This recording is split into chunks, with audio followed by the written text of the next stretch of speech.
Hola, buenas noches. Muchas gracias por todas las personas que han tenido interés en mi página. Esta es la oficial. Is this a viral Mexican TikToker or a notorious cartel leader? Well, both. We often discuss monstrous men like El Chapo and El Mencho to get the gist of Mexico's drug trade, but there are female narcos who control entire cartels, and female narcos who are so violent they scare their own boyfriends into calling the police. Yep, you heard right. Let's look at some of the most feared female narcos in Mexico. Trigger warning. This video contains very graphic details of torture and murder. Watch at your own risk. Claudia Ochoa Felix. Claudia Ochoa Felix was displaying flashy clothes as well as huge firearms in her social media posts. Clearly, she didn't mind the world knowing she was El Chapo's lead assassin. Claudia was born on January 15, 1987 in Sinaloa, Mexico. This region is the headquarters of El Chapo's famous Sinaloa cartel, and Claudia didn't waste much time before she joined his ranks. By the time she was 30, she was known as the Empress of Anthrax. She was the leader of the assassin group Anthrax. But perhaps what makes her stand out from the crowd was that all this time, Claudia was a model too. In 2013, she became an internet celebrity when she started sharing posts of her jet setting or inside her lavish home, proudly displaying her artillery guns, luxury clothes, and jewelry. Then she became the spotlight again after she was romantically involved with Jose Rodrigo Arechiga Gamboa, aka El Chino Anthrax. El Chino commandeered and founded Los Anthrax, so people started wondering whether she was involved in the Sinaloa cartel too. Lo and behold, she was, but she denied it vehemently to the authorities. Even her social media posts made her involvement pretty obvious. After all, she was known online as the Kim Kardashian of the Sinaloa cartel. However, the police never really got to investigate Claudia. On September 14, 2019, a man called the authorities. He'd woken up next to Claudia, and she was unresponsive. Normally, cartel assassins end up in prison or assassinated themselves, but Claudia died of a drug overdose. Tracking her social media activity, the police found her last post, enjoying a meal at a seafood restaurant before going out to party. Sinaloa State Attorney General Juan Jose Rios Estevillo commented, "Forensic examiners made an analysis of the various substances this person consumed and they tested positive. All of this compromised her organs, which caused the death. But what we can assure is that the death specifically derived from a non-violent cause." Maria Guadalupe Jimenez Lopez, aka La Tosca, was once known as Mexico's deadliest female assassin. What made her extra vile? Her affiliation with the Los Zetas cartel, who made a name for being the bloodiest, most torture-obsessed cartel in Mexico, at least before the Jalisco New Generation cartel took shape. In fact, the CJNG is led by El Mencho, who was inspired by Los Zetas' paramilitary uniforms and medals of honor for the most violent sicarios. So La Tosca was tough. Her nickname literally translates as the rough one. As it often happens, the police didn't really suspect her of the worst crimes, as women are so much less likely to commit violent crimes. It took a long time to end her murder stint, but once she was arrested in May 2012, the full extent of her crimes were revealed, and people were shocked. La Tosca proudly confessed to 20 murders and explained she was paid 10,000 pesos, about $1,500 a month, for her work as an assassin. It turns out, she was one of Los Zetas' most trusted enforcers. Jimenez is accused of leading a criminal cell allegedly responsible for a slew of crimes, including the murder of Detective Antonio Montiel Alvarez. Jimenez claimed to have blocked off Alvarez's car with an SUV, and she and a squad opened fire with 9 ammo rounds. Other murders La Tosca allegedly headed up include the torture and killing of 2 youths whose bodies were left in a white Ranger on April 20 and 3 others killed in February in connection with an attempted car theft. Yeah, there aren't many women involved in torture. La Tosca truly stood out from the crowd, but in all the wrong ways. Now, she'll be in prison for the rest of her life. Sandra Alvia Beltran. This list wouldn't be complete without the Queen of the Pacific, Sandra Alvia Beltran. Sandra really didn't have a chance at a normal legal life. She was born on October 11, 1960, into the Sinaloa cartel. Her mother's family were notorious heroin smugglers.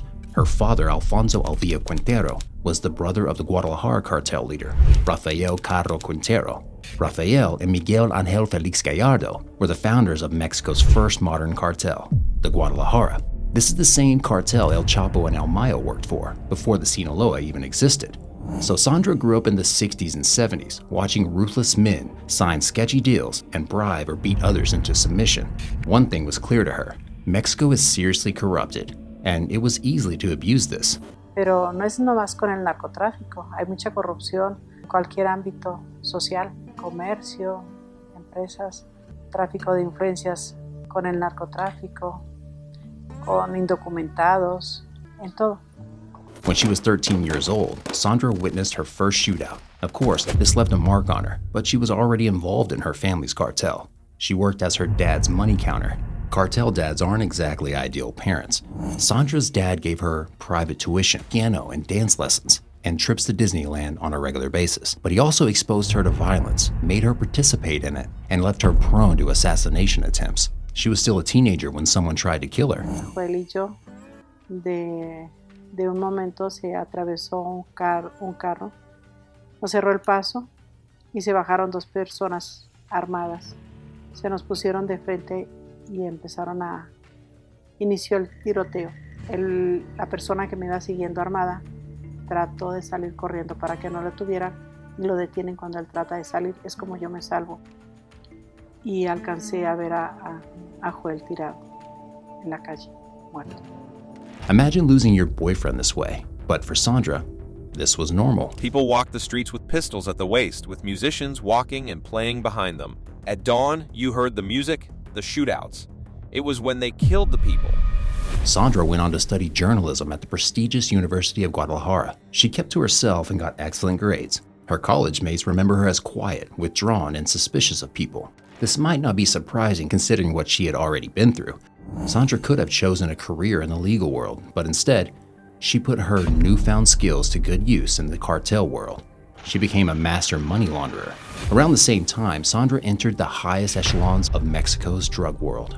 When she was 21, she started dating Armando Carrillos Fuentes, the boss of the Juarez cartel. Then, she became a prominent figure in the Sinaloa cartel, overseeing illegal substance shipments to the US. Her relationship with Armando didn't last long, but she would have many more, and her two marriages would be more tactical than romantic. Both her husbands were ex-police commanders turned traffickers.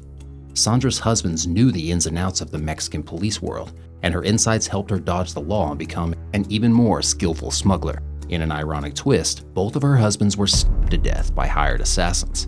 Another one of her rumored lovers was El Chapo himself. No one knows just how romantic their relationship was, but one thing's for certain: they were once very close. And Sandra was the head of public relations for the Sinaloa cartel. Then, Sandra yet had another tumultuous affair: Juan Diego Espinoza Ramirez, also called the Tiger. The Tiger had strong ties to the Norte de Valle cartel in Colombia. This was just one open door she needed. Through Sandra, Colombian and Mexican cartels were now united, and she was making more money for Sinaloa than ever before. According to The Guardian, Sandra had a habit of carrying suitcases with millions of dollars in $100 bills. By the end of the 20th century, Sandra had a fleet of private jets, several mansions, and constant invitations to VIP parties, many of which became crime scenes after her attendance. The most I ever heard about was a $100 million bribe to a Mexican president. $1 million is nothing. I have seen one politician look into the bag to see if it was there. He knew everything. For Sandra, her climbing up the cartel ranks and enjoying a varied romantic life were manifestations of female empowerment in the misogynistic cartel world. Women in this world, she explained, are abused, discarded, and tossed out with little more concern than a child abandoning a Barbie doll. Narco leaders would keep a harem of up to 10 women, and this sexual freedom, she emphasized, does not extend to their female counterparts. Women, she said, are looked at as objects, adornments, or a necessity, but never as a fighting being or a person made of triumphs and achievements.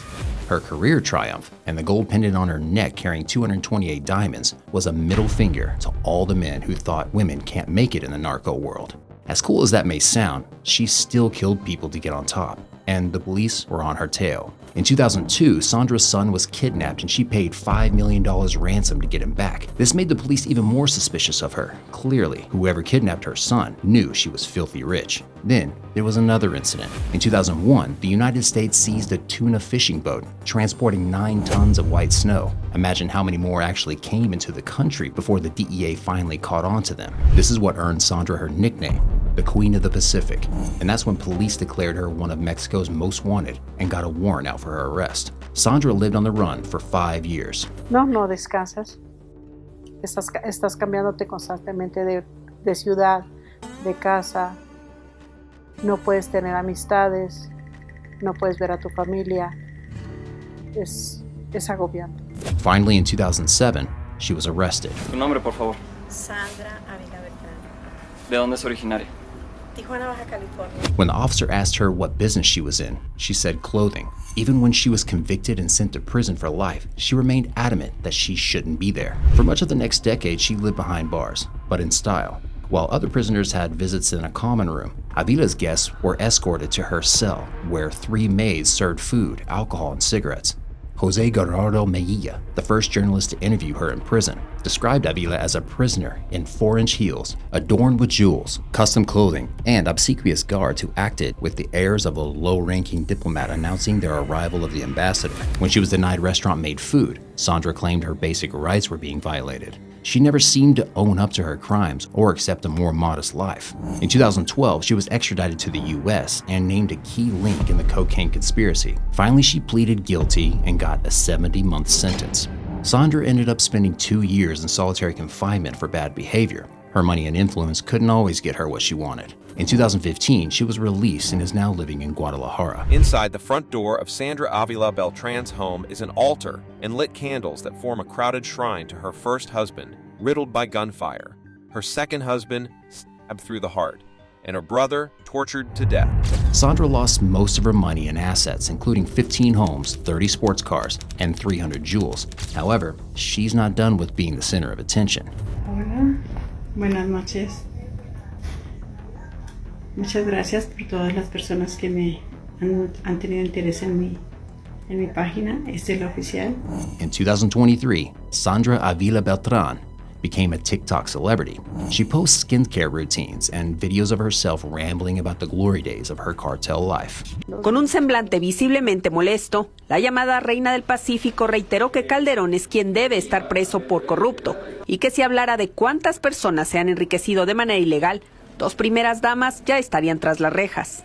¿Sabes a cuántas mujeres se llevarían si hablan de lavado de dinero?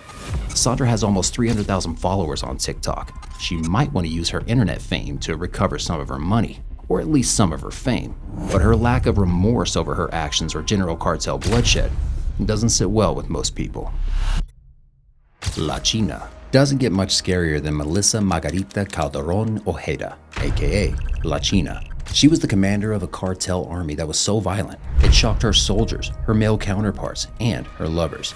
Melissa Calderon was born on August 12, 1984 in Mexico. By the time she was 20, she had already decided her fate. She was going to be a cartel leader, and she was going to do whatever it took to get there.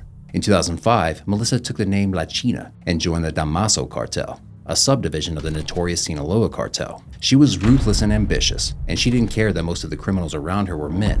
She could be just as aggressive, if not more. There is a tendency for women to be more violent than men so that the men who are around them will take them seriously. That's the sad reality of the criminal world. Women are seen as either partners or victims of ruthless men. So if a woman wants to join a cartel, she has to be extra tough to prove her worth and make the men respect her. But this only leads to more violence. By 2008, Lachina was commander of the Damaso cartel armed unit.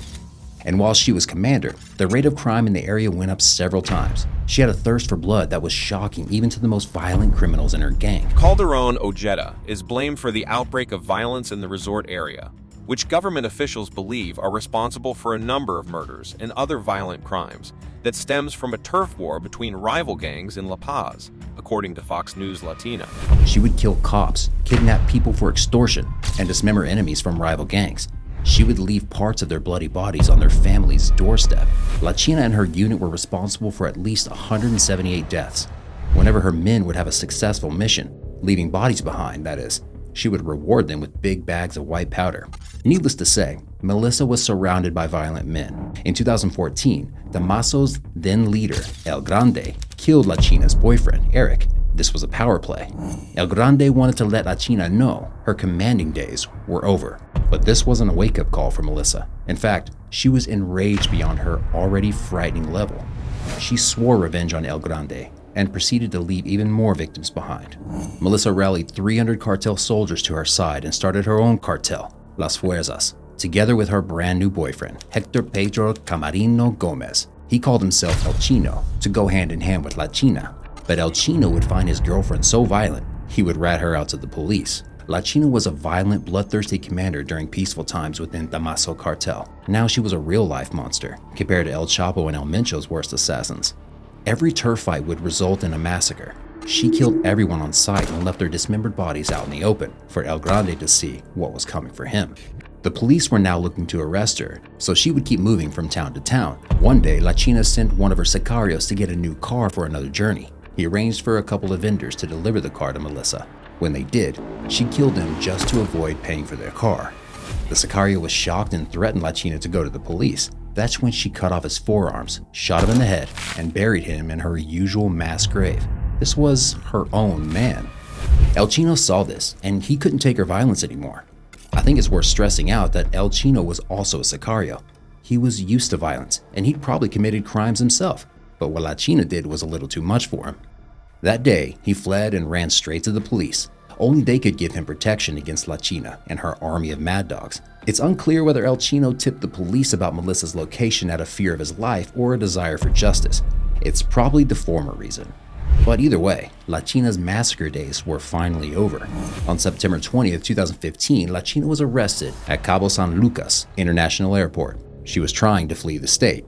Now she will spend the rest of her life in prison. In a strange twist, her personal Instagram account remains active. It's pretty shocking to see photos of Melissa smiling next to her family and looking like a very normal, even joyous person. This is the same woman that cut people's limbs while they were still alive and buried them in a backyard grave. It's reassuring to know that she will never walk free again. Magdalena Solis. Well, this one isn't exactly a narco, but she sent shivers down the spines of anyone living in Mexico and hearing this story. In May 1963, a 14-year-old boy named Sebastian Guerrero ventured into a cave in the Sierra Madre Mountains. He lived in one of the villages at the bottom of these mountains, and exploring the natural surroundings was all too normal for boys his age. Even more so as there was rumors circulating that there were hidden treasures lying inside the caves. But that day, Sebastian saw something he would never forget. It was dark outside, and Sebastian noticed light coming out of one particular cave. As he got closer to the cave, he also heard strange noises, as if someone was having a party inside it. However, the noise turned out to be a person screaming in agony and several others chanting in unison. Incredibly, Sebastian kept walking all the way to the 10-foot opening of the cave. What he saw made him run 10 miles through the night to the nearest police station. He was in such a state of shock, he wasn't able to describe what he saw to the police officers. The only word that came out clearly was vampires. He thought he'd seen vampires in the cave. The police officers didn't take him seriously. They accused him of trying to prank them and drove him home. Only the next day, when Sebastian returned to the station, did an officer named Luis Martinez agree to check the cave with him. But both Sebastian and Luis would vanish that day.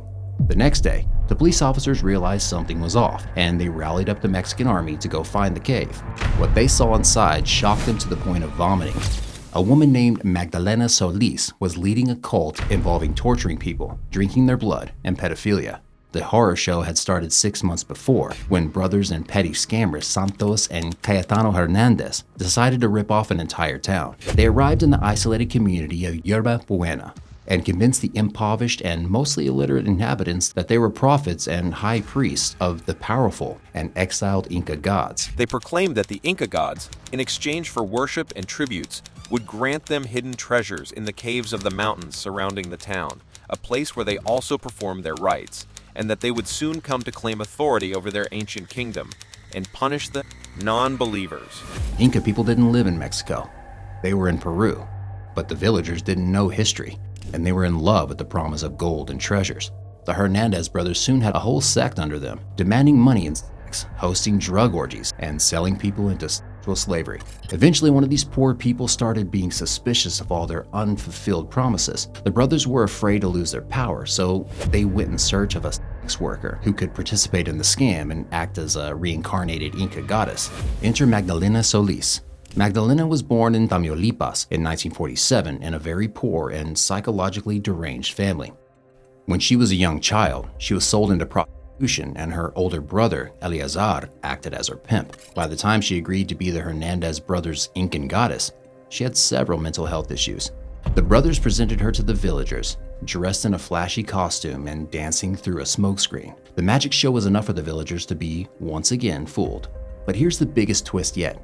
Magdalena came to believe she truly was a reincarnated goddess. Before long, she took command of the entire cult. She threatened to kill the villagers if they didn't do as she wanted, and abused them physically and sexually to her pleasure. Then Magdalena told the people that she needed to drink blood to survive. People started killing their farm animals and offering their blood to Magdalena. Desperate to escape the horror show, 2 villagers were planning to flee La Yerba Buena. Magdalena found out and she called everyone to the cave. There, she ordered everyone else to kill the 2 heretics, and her followers respected her wish. After the 2 were lynched, they were strung up on pikes, and Magdalena filled a chalice with their blood, drinking it in front of her brainwashed followers. Over the course of the following months, Magdalena would hold orgies and rituals inside the cave, choosing her victims one at a time. Her followers would happily beat their friends and relatives whenever she demanded it, but they wouldn't lynch them anymore. Magdalena would hang them on the pikes and carve out their hearts while they were still alive. Then she would drink their blood. This is what poor Sebastian saw that night. Even worse, this is the end that Sebastian and Luis met the following day.